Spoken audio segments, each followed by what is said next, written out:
Hello friend, जय श्री कृष्णा। स्वागत है आपका कृष्णा होम्योपैथी में। आज हम बात करेंगे होम्योपैथी की उस दवाई के बारे में जिसे प्याज से बनाया जाता है। ये मेडिसिन आपकी बहुत सारी अक्यूट प्रॉब्लम को ट्रीट करने के लिए बहुत अच्छी मानी जाती है। तो हर बार की तरह आप सभी से रिक्वेस्ट होगी, आप लोग कॉपी पेन को अपने पास में लेकर के बैठिएगा ताकि आप लोग इम्पॉर्टेंट पॉइंट को नोट डाउन कर सकें। तो चलिए जानते हैं एलियम सीपा मेडिसिन के बारे में। एलियम सीपा मेडिसिन की जो प्रूविंग है वो डॉक्टर हेरिंग के द्वारा की गई थी और होम्योपैथी की ये दवाई आपके म्यूकस मेम्ब्रेन पर बहुत अच्छा वर्क करती है। अगर आपकी म्यूकस मेम्ब्रेन के अंदर इन्फ्लेमेशन हो जाए और इसकी वजह से म्यूकस का सिक्रीशन बढ़ जाता है तो इस कंडीशन में आपको एलियम सीपा मेडिसिन का इस्तेमाल करना चाहिए। देखिए, इस बात को हम कोशिश करेंगे लेमैन लैंग्वेज में समझाने की, यानी ऐसे सभी लोगों को वो समझ में आ जाए जो होम्योपैथी से बिलोंग नहीं करते हैं। तो एलियम सीपा मेडिसिन का इस्तेमाल किस कंडीशन में करना है, एक एक करके इस पर बात करते हैं ताकि ये बातें हर किसी को समझ में आए। नंबर 1, इस मेडिसिन का इस्तेमाल ऐसे केस में बहुत अच्छा माना जाता है जब किसी को सर्दी जुकाम होने वाला हो और होने से पहले उनकी बॉडी के अंदर छोटे छोटे सिम्टम नज़र आए, जैसे नोज़ में इरिटेशन होना। इसके अलावा आपके गले में खराश स्टार्ट हो जाती है, आपके सर में हल्का हल्का दर्द होने लगता है जिससे आपको फील हो जाता है कि आपको सर्दी जुकाम होने वाला है।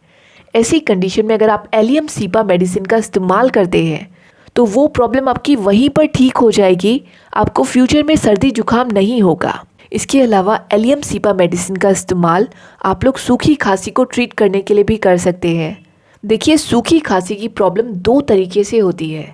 एक प्रॉब्लम जो आपके गले से स्टार्ट होती है और दूसरी प्रॉब्लम जो आपके चेस्ट से स्टार्ट होती है।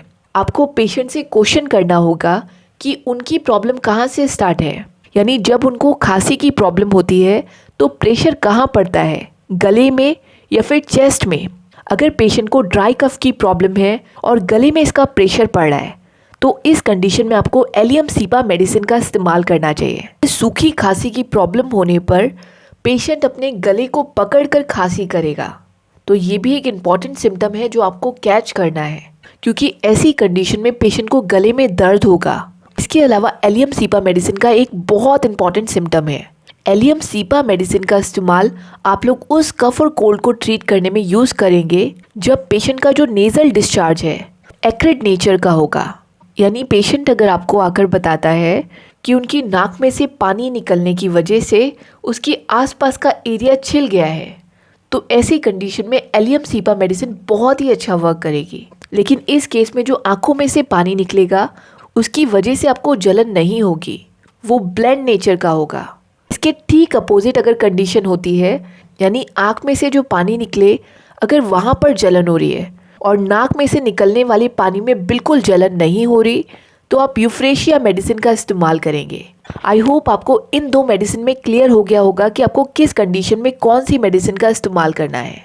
इसके अलावा एलियम सीपा मेडिसिन का इस्तेमाल आप लोग उस केस में भी कर सकते हैं अगर कोई सिंगर की फील्ड से बिलोंग करता है या किसी ऐसी फील्ड से बिलोंग करता है जहाँ पर बहुत बोला जाता हो और बहुत ज़्यादा बोलने की वजह से उनके गले में खराश हो गई हो और कफ और कोल्ड की प्रॉब्लम हो गई हो।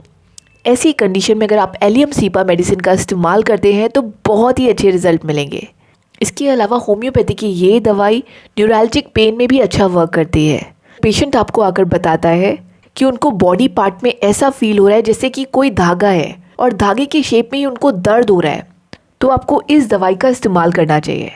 इसके अलावा इस मेडिसिन का इस्तेमाल शू बाइट को ट्रीट करने में भी किया जाता है। प्लस एलियम सीपा मेडिसिन उस केस में भी बहुत अच्छा वर्क करती है अगर बॉडी के किसी भी पार्ट को कट कर दिया जाता है किसी भी कारण से और उसके बाद वहाँ पर नर्व्स पेन की प्रॉब्लम है, तो ऐसी प्रॉब्लम को ट्रीट करने के लिए भी आपको एलियम सीपा मेडिसिन का इस्तेमाल करना चाहिए। ये ऐसे नर्व्स पेन को बहुत ही अच्छे से ट्रीट करेगी। नेक्स्ट, आप लोग इस दवाई का इस्तेमाल उन सभी पेशेंट पर कर सकते हैं जिनको पानी में गीला होने की वजह से कोई भी प्रॉब्लम आई हो। हालांकि ऐसी कंडीशन में रक्सटॉक्स मेडिसिन का इस्तेमाल किया जाता है। बारिश के मौसम में भीगने से कोई प्रॉब्लम हुई है तो आपको रक्सटॉक्स मेडिसिन का इस्तेमाल करना चाहिए। लेकिन अगर बारिश के सीज़न को छोड़ दिया जाए, बाकी सभी सीज़न में पानी में रहने की वजह से कोई प्रॉब्लम हुई है तो आप लोग एलियम सीपा मेडिसिन का इस्तेमाल करेंगे। इसके अलावा इस दवाई का इस्तेमाल आप लोग ऐसे केसेस में भी कर सकते हैं जब किसी को सैलेड खाने की वजह से पेट में दर्द हो गया हो। नेक्स्ट, इस दवाई का इस्तेमाल आप लोग ऐसे पेशेंट पर भी कर सकते हैं अगर किसी को बिना कारण के कंटिन्यूसली स्नीजिंग की प्रॉब्लम है। ऐसी कंडीशन में अगर आप लोग एलियम सीपा मेडिसिन का इस्तेमाल करेंगे तो तुरंत ही उनकी स्नीजिंग की प्रॉब्लम सॉल्व हो जाएगी।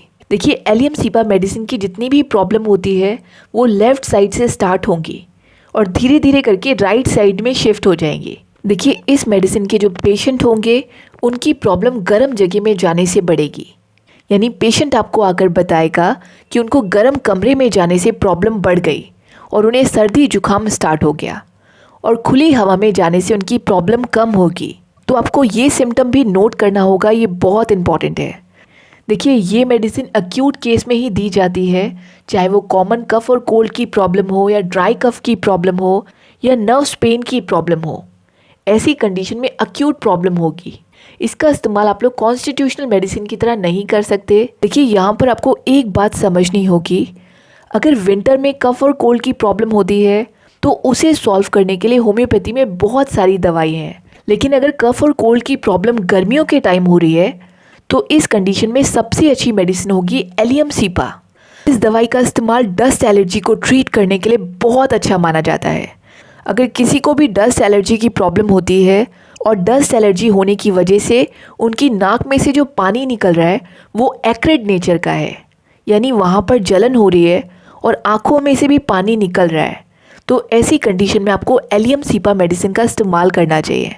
आप इसकी 30 पोटेंसी को दिन में 3 बार देंगे तो वो प्रॉब्लम बहुत ही जल्दी सॉल्व हो जाएगी।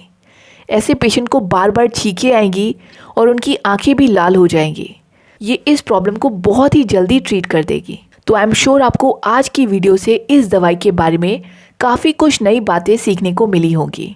सो फ्रेंड, इसी तरीके की और भी होम्योपैथी नॉलेज लेने के लिए इस चैनल को सब्सक्राइब करिए और इस वीडियो को अपने फ्रेंड्स और फैमिली मेम्बर्स में शेयर करिए।